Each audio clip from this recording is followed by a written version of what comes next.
In this video, I'm gonna go over some of the things that I've been up to recently. I just got back from a fly fishing trip. Whoa, pretty deep here. Anyway, maybe I will try to fish the other spot, or maybe I go home. I was there for 3 days, and if you're curious, I went to this fly fishing school last year and I made a video about it. So I'll link that here if you're curious about that. One reason why I'm so attracted to fly fishing is just how many similarities it has with design and how much planning and observation and analysis. It's a really heady game, and there's so many variables. There's so much to learn about the environment and the just natural occurrence of things. I think it's made me a lot more aware of just how precious our environment is and how it needs to be protected. I'm just really happy that I've found a community around fly fishing, and I'm looking forward to sharing my experience this year. I'm still working on that video, and keep an eye out for that one. I mentioned in my previous video that I was working on my portfolio and that I would share it. Here is my new homepage.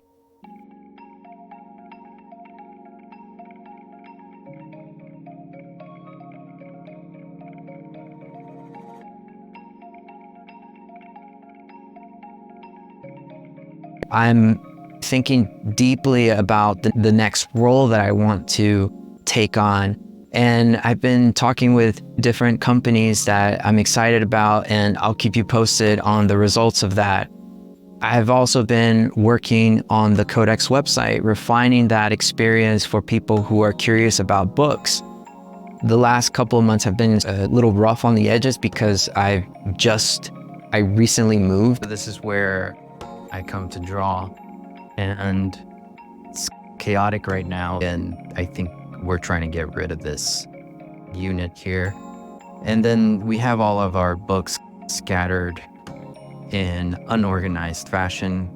We're still moving in. It's only been until recently that I'm starting to feel a little bit more settled, and I have a bit more bandwidth to create stuff. I started a podcast with my friend Caesar Idrobo, who was a former Yeezy designer and is just an amazing, talented, brilliant designer. He's one of the best that I know.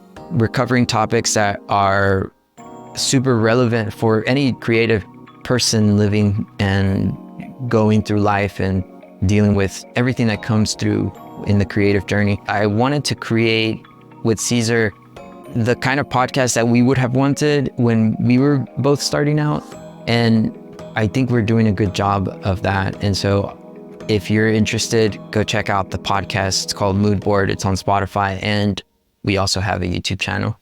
I've been doing a lot more drawings. I will go for coffee and I will observe people walking by and practice my figure drawing that way. I actually have some sketches that I made here that I can show you.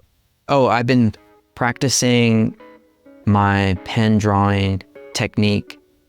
There's a book that I picked up that covers techniques for pen drawing, and I absolutely love it. It's just, there is the way you can render light and volume and compose with a pen is really something that is difficult for me, and that difficulty is what attracts me to it, because it's just, if you look at really old pen drawings, you will go down a rabbit hole of beautiful pieces. And so check out pen drawings. You can go to the Metropolitan Museum of Art's website, and they have some things there in their collection. One of the pages I think my favorite ones are these two portraits. Because people are moving really quickly, I just take shorthand. So meaning I just get the outline, just the proportions, it's shorthand drawing. And then after I have some time, I can start filling in the blanks. And I think that was one of the greatest lessons that I've learned over the past few years of drawing seriously. And it's that you want to be economic with your time, especially when you're doing life drawing outside. People are constantly moving. You don't have much time. So you have to make it a habit to record the most vital information possible so that you can finish the drawing later on. If you really want to learn more about drawing, I would highly recommend this book, The Practice and Science of Drawing. It's just loaded with information, valuable insights about art and the process of drawing. Highly recommend it. There is this other page that I made where it's a gentleman like looking down. There was someone on a bench, and I thought it was really interesting how he was like, looked like he was observing something, but I really liked the pose and the figure. And then there's another gentleman just walking down the street. And so doing things like this is really something that I want to do more, because it exercises my technique, my ability, and I just feel like I'm getting better every time I do it. Even though there are some drawings that are obviously not there and get frustrated, but that's part of the process. You have to make crappy stuff before you can make great stuff. And I also want to know what you're up to. What are you excited about these days? Let me know in the comments. Thank you so much for watching, and remember to trust the process.